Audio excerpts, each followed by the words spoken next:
Hello friends, welcome back to my channel. My name is Sadha learning with Radha के YouTube channel पर आप सभी का स्वागत है।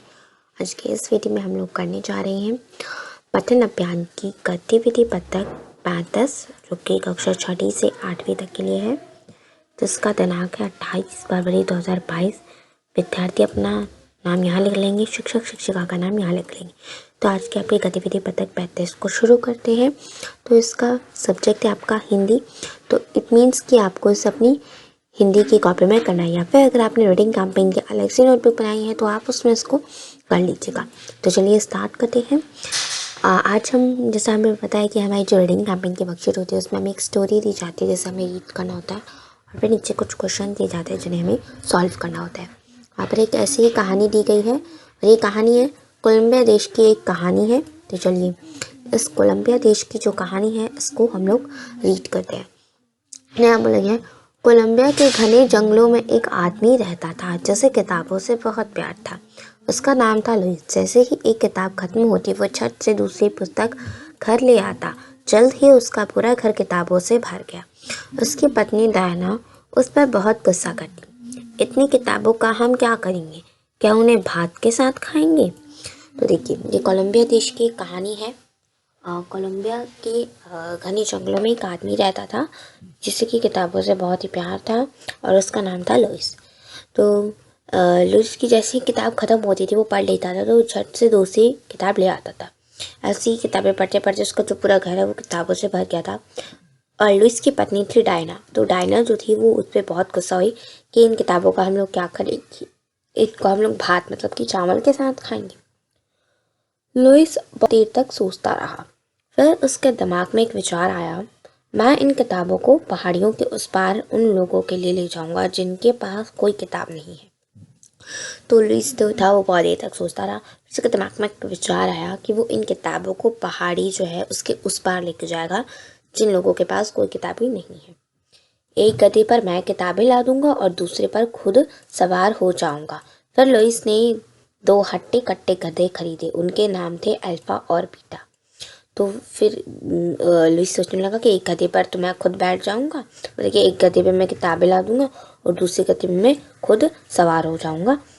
और तो ऐसा कहकर लुइस जो था, ये है लुइस, तो उसने 2 गधे खरीदे, हट्टे कट्टे गधे खरीदे। तो उन गधों का नाम क्या था? एक का नाम था अल्फा और दूसरा नाम था बीटा। उसने उनकी पीठ पर किताबें लादने के लिए एक क्रेट बनाई और उस पर एक साइन बोर्ड पेंट किया, गधों पर सवार पुस्तकालय। फिर डायना ने क्रेट में पुस्तकें भरी। हर हफ्ते लुइस अल्फा और बीट दूर दराज पहाड़ियों पर स्थित बेयाबान गांवों को दौरा करता। तो देखिए क्या हुआ कि लुइस ने क्या किया, उनके पीठ पर ना किताबें लादने के लिए उन्होंने लुइस ने क्रेट बनाई, और उसने उस पर एक साइन बोर्ड पेंट किया जिसमें उसने लिखा था कि गधों पर सवार पुस्तकालय। और फिर जो डायना, उसकी जो पत्नी थी, उसने उस क्रेट में पुस्तकें भरी। फिर हर हफ्ते, मतलब कि हर सप्ताह, क्या लुइस क्या करता था, अल्फा और बीट के साथ दूर दराज, मतलब बहुत दूर दूर पहाड़ियों पर स्थित बियाबान, मतलब सुनसान जो गांव था, उनका दौरा करता था। इस हफ्ते वो इला टोरेमेंट नाम के गांव में जाएगा। लुइस सूरज उगने के साथ ही उस गांव की तरफ अपने पुस्तकालय के साथ आगे बढ़ा। पहाड़ी पर चढ़ते वक्त रास्ता एकदम सुनसान हो गया। तो ये क्या हुआ कि इस हफ्ते, मतलब कि आज के हफ्ते उसे इल टोरामेंट नाम के गाँव जाना था। और जैसे ही सूरज उगने के साथ ही जो था, लुइस उस गांव की तरफ अपना जो पुस्तकालय था उसके साथ आगे बढ़ा। पहाड़ी पे चढ़ते वक्त जो रास्ता था वो एकदम सुनसान था। वहाँ केवल चिड़ियों की चहचहाहट सुनाई दी। तभी खूब अंधेरे में से एक डाको कूदा। कृपया हमें जाने दो, लुइस प्रार्थना करता है। तो देखिए क्या हुआ, पहाड़ी में चढ़ते वक्त रास्ता जो था वो एकदम सुनसान था। तो वहाँ केवल सिर्फ चिड़ियों की चहचहाहट की आवाज़ सुनाई दी थी। तो खूब अंधेरे में, मतलब एकदम अंधेरे में, एक डाकू कूदा लुइस के सामने। उसने तो लुइस ने कहा, लुइस प्रार्थना करता है कि कृपया हमें जाने दो, बच्चे हमारा इंतजार कर रहे होंगे। किताबें देखकर डाकू का पारा चढ़ गया। वह एक किताब रखकर गुर्रा कर बोला, याद रखो, अगली बार मुझे चांदी चाहिए, मुझे चांदी दो। फिर चलता फिरता पुस्तकालय आगे बढ़ा, पहाड़ियों को पार करता हुआ, और फिर आखिर में लुइस को नीचे घर दिखाई दिया। इस टूर्नामेंट के बच्चे लुइस से मिलने के लिए दौड़ पड़े। तो क्या हुआ, तो लुइस ने कहा कि बच्चे हमारा जो है, डाकू से कहा कि बच्चे हमारा इंतजार कर रहे होंगे। और डाकू ने जैसे ही लुइस के पास किताबें देखी तो उसका पारा चढ़ गया, मतलब वो बहुत गुस्सा हो गया। तो उसने गुर्राकर किताबें रखकर गुर्राकर कहा कि याद रखो अगली बार मुझे चांदी चाहिए तो मुझे चांदी दो। फिर लुइस ने उसे चांदी दी और फिर जो था लुई का जो चलता फिरता पुस्तकालय था वो आगे बढ़ा। अब पहाड़ियों को पार करता हुआ फिर जो आखिर में जो लुइस था उसे नीचे घर दिखाई दिया। अब इल टूर्नामेंट के जो बच्चे थे वो लुइस से मिलने के लिए दौड़ पड़े। आज मैं तुम्हारे लिए एक अनूठा उपहार लेकर आया हूँ, उसने कहा। मतलब कि लुइस ने सभी बच्चों से कहा कि आज मैं तुम्हारे लिए एक अनूठा उपहार लेकर आया हूँ। किताबों के ढेर के पीछे से लुइस ने मुखौटा का एक बंडल निकाला। मुखौटा छोटे जानवरों की है, तुम अपने अपने मुखौटा पहनो और फिर मैं तुम्हें जानवर की कहानी सुनाऊंगा। लेकिन क्या हुआ कि लुइस ने किताबों के ढेर के पीछे से जानवरों का एक मुखौटा का मसला जो फेस मास्क होता है उसका एक बंडल निकाला, जो कि किसका था वो फेस मास्क, वो जानवरों से रिलेटेड फेस मास्क था। और तो फिर लुइस ने सबसे कहा कि तुम सब अपने अपने मुखौटे पहनो और मैं तुम्हें एक जानवर की कहानी सुनाऊंगा। कहानी खत्म होने के बाद सभी बच्चे ने अपनी अपनी पसंद की एक किताब चुनी। और कहानी जब खत्म हो गई तो सभी बच्चों ने अपनी अपनी पसंद की किताब चुनी। लुइस से अलविदा कहते हुए बच्चों को अपने कलेजे से चिपकाए हुए थे। बच्चे जो थे वो लुइस से उन अलविदा कहने के बाद बच्चों ने जो किताबें थी उनको अपने कलेजे से चिपकाए हुए थे। लुइस अल्फा और बीटा पहाड़ियों लापते हुए तमाम जंगल और नालियों को पार करते हुए घर वापस पहुंच गए। तो लुइस और उसके दो गधे अल्फा और बीटा वो पहाड़ियों को लांघते हुए जंगलों को लांघते हुए और भी तमाम जैसे नालों को पार करते हुए आखिर में घर पहुंच गए। घर पहुंचकर लुइस ने अपने भूखे गधों को चारा दिया और डायना ने अपने भूखे पति को खाने दिया। तो घर पहुंचकर लुइस ने क्या किया, जब उसके गधे इतने भूखे हुए थे तो उसको उसने चारा दिया और डायना ने मतलब कि लुइस की पत्नी डायना ने अपने भूखे पत्नी मतलब कि लुइस को खाना दिया। जल्दी सोने के बजाय लुइस ने किताब उठाई और उसे देर रात तक पढ़ने लगा। अब वो जल्दी भी सो सकता था लेकिन उसने इसके बदले क्या किया, लुइस देर रात तक एक किताब निकाली उसने और उसे पढ़ने लगा। और कहीं दूर दराज एक पहाड़ी पर भी रात बहुत देर तक मोमबत्तियां और लालटेनें जलती हुई दिखाई देने लगी। और जितने भी दूर दूर इलाके थे वहाँ एक पहाड़ियाँ थी तो वहाँ पर भी अब रात रात तक बहुत देर देर तक मोमबत्तियां और लालटेनें जो है वो जलती हुई दिखने लगी। वह भी बच्चे देर रात तक पुस्तकालय से दुहारली पुस्तकें पढ़ रहे थे। डाकू भी किताब को सोने से चिपकाए औंधा पड़ा था। तो अब वो किताब जो लुइस ने लिखी थी वो इतनी अच्छी थी कि बच्चे भी देर रात तक पुस्तकालय से जो पुस्तक उन्होंने आधार में ली थी उसे पढ़ते रहते थे मोमबत्ती लालटेन जला के। साथ साथ जो डाकू ने सोने के बदले जो किताब ली थी ना, मतलब कि सोना भी लेता और जिसने किताब भी लेता वो डाकू ने भी किताब को अपने सीने से चिपका के रखा था। ठीक है।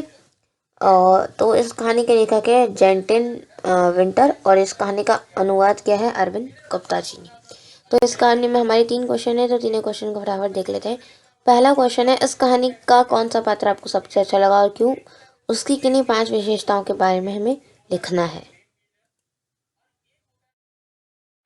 ठीक है, तो चलिए इसका आंसर देखते हैं। तो यहाँ पर है इसका उत्तर क्वेश्चन नंबर 1 का जो यहाँ आंसर है तो ये हो सकता है, इस कहानी का मुझे सबसे अच्छा पात्र लुइस लगा। लुइस लगा, आपको कौन सा लगा उसके बारे में लिखना है। अब क्यों लगा, तो क्योंकि यहाँ पे मैंने 5 पॉइंट लिखे हैं। वह बहुत समझदार व्यक्ति था। पहली बात, उसे किताबों में बहुत रुचि थी क्योंकि जो तरीके से बताया था वो किताबें पढ़ता रहता था, किताबें खत्म होने के बाद वो नहीं ले आया करता था और उसका किताब कमरा पूरा भर चुका था। तो इस तरीके से लगता है कि वो किताब में बहुत रुचि रखता था। एंड उसके बाद हम लोग लिख सकते हैं, तो तीसरा पॉइंट हम लिख सकते हैं, वह हमेशा नए नए ज्ञान को प्राप्त करना चाहता था। मतलब कि लुई हमेशा नई नई किताबें पढ़ना चाहता था, तो नया नया ज्ञान प्राप्त करना चाहता था। वह बहुत ईमानदार व्यक्ति भी था। ठीक है। एंड वह सभी की परवाह करता था क्योंकि इतने दूर बच्चों को किताबें पढ़ाने जाता था तो उन्हें देना चाहता था। तो ये था क्वेश्चन नंबर 1 का आंसर। तो अब यहाँ क्वेश्चन नंबर 2 है, आप अपने मित्र को कहानी की कौन सी पुस्तक पढ़ने की सलाह देंगे?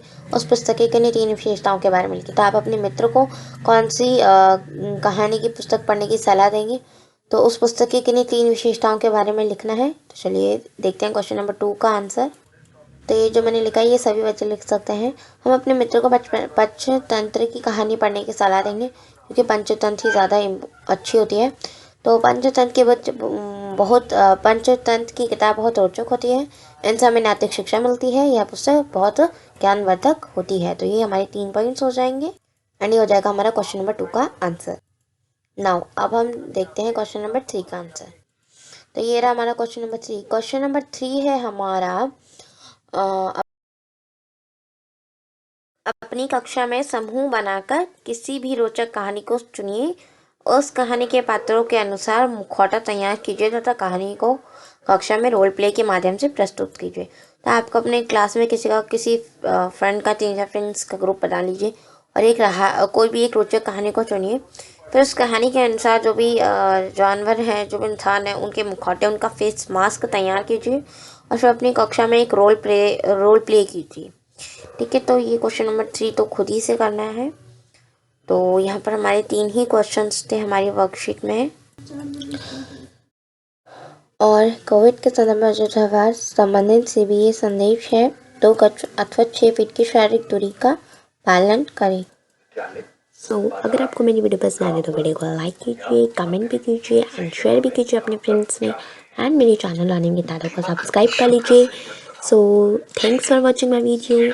तब तक के लिए टेक केयर, कीप प्लानिंग, अपनी वर्कशीट को रीड करते रहिए। बाय। हम मिलते हैं नेक्स्ट वीडियो में। Thanks for watching my video. Bye.